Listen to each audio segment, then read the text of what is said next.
back to your natural state. What is the natural state? Divinity. That is your natural state, Tattvamasi. You become deathless. Atha svabhavat amruteshu. Svabhava is the natural state. Your natural character is amruta, deathlessness. There is no death for you. You should know that. There is no death. So, but I am a bit surprised. Suppose I go to the world and I go to a hospital or some public place or a group of people in a college or a university and tell them you don't have a death. They will put an askance in the face. Hey, what are you talking? What do you mean? What kind of thing you are speaking? I can understand that. But when I say to a group of Vedanta students that you are not going to die, there is no death for you, they put an askance too. Areyappa, what happened to you? Are you listening for the first time that you are deathless? You are not, you are deathless? You are not going to die? Don't you know that?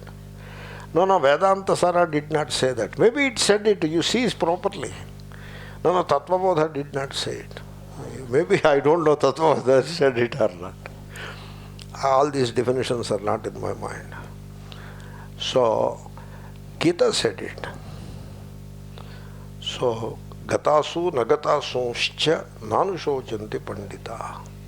Natvanneme janadhipaha. I am not going to die. You are not going to die. All these people are not going to die. Shri Krishna says it in the battlefield. My God.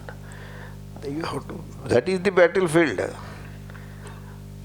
So, in the battlefield, you go into some different direction. That is not, the battlefield is the symbolic. So, there is death all around, but there is no death to you. So, a person, these kind of questions I encounter all the time. So, somebody asked me, Swamiji, my father died, so what happened? I said, you tell me what happened. Father died. Then what did you do? You took the body and cremated it. Over. Now you tell me who died. My father died. No, your father did not die. The body died. What is your father, you tell me? What is your father? Is he the body or is he the consciousness? If he is the body, then you have incurred the sin of killing the father, because you have burnt the body. No, I did not incur any sin. Good. Therefore, body is not the father. Therefore, death of body is not death of the father. Then, death of consciousness. Now, your father's consciousness, what kind of consciousness it is? You tell me. What consciousness could it be? It is human consciousness.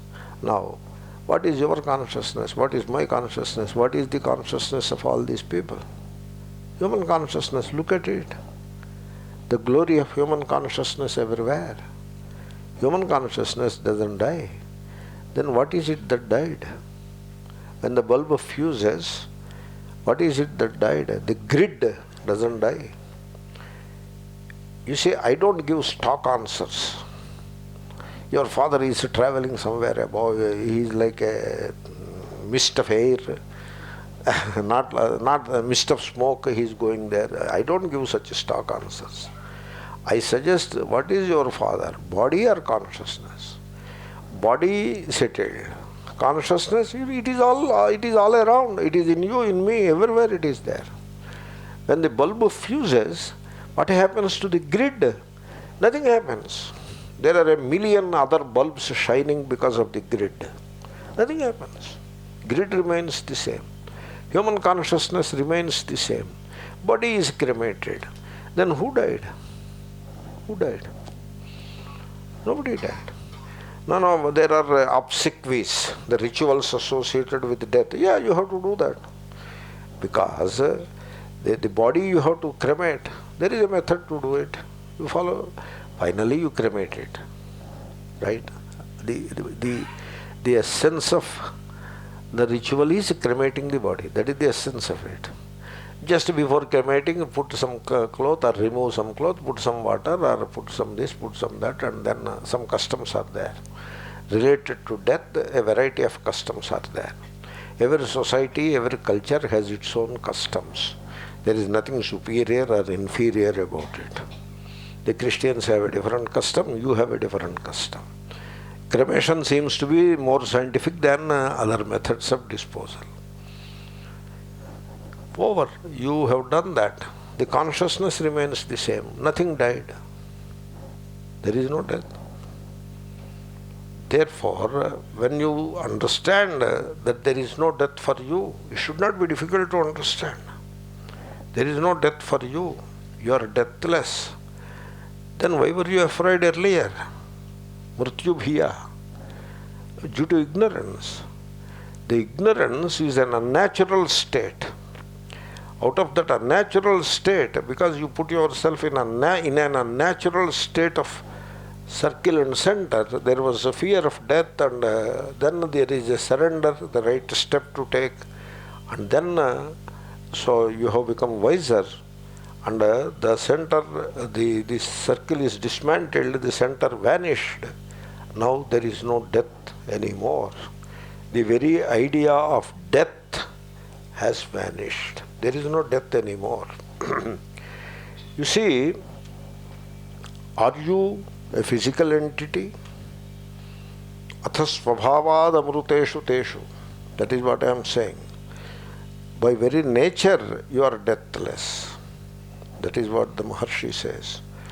So now in that context I am asking you, are you a physical entity? Or are you a psychological entity or emotional entity? Or are you an intellectual entity? Or are you a spiritual entity? What are you? In fact, this question should be asked before admitting a student to Vedanta class. They should be made to stand at the gate and then put this question. What are you? A physical entity? Yes, don't come. You are not for this class. Emotional entity, you are disturbed and you will disturb the guru also. Go away. It is not for you. Intellectual entity, go and join Jawaharlal Nehru University and do some MA or MS, something you do. Not here. Spiritual entity, you come in. What is a spirit? That is what you are.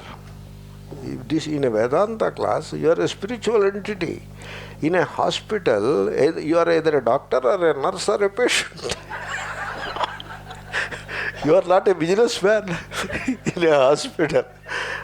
So, what is if you are a spiritual entity? A spiritual entity has no death. Death and life are one for a spiritual entity. The body is alive, is same as the body is dead. For the spiritual entity, there is no difference. There is no difference. That's why in some of these Mahatmas, when they die, they celebrate it. Really, in Rishikesh itself, they celebrate. When the Mahatma dies, they celebrate. Because the Mahatma is a spiritual entity. When the Mahatma dies, you sit and grieve, you have insulted the Mahatma. That means the Mahatma has not imparted any knowledge to you. Very sad state of affairs. So therefore, if you are a spiritual entity, then death and life are one. And then there is timelessness. Timelessness, that is the meaning of Amruta.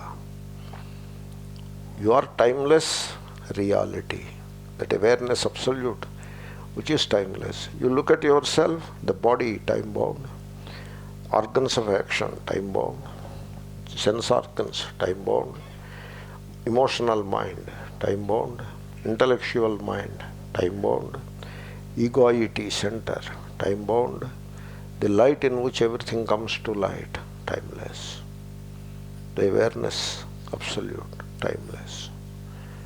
The very timelessness is you. And therefore, if you are a spiritual entity, you are not concerned about death. You are not concerned about death. You are not concerned about continuity. That psychological thing it is. And you are not concerned about this time. Time is psychological time, not chronological. Chronological, I am now about to finish the class. And we will all go for a walk and all that. So, you are not concerned about time. Because that which is spiritual is timeless. By very nature, it is timeless. Athas svabhavat amruteshu teshu. You see, what is it? What is the egoity there? It is your memory identified with property, name, relationship, ideas, religion. Religion is an idea in any case. So that kind of identification creates a circle and a center. That is time bound, not the awareness absolute. So when you are in that circle, imprisoned in that circle, you are time bound and you will die. But if you dismantle it, you are deathless. You revert to your deathless state.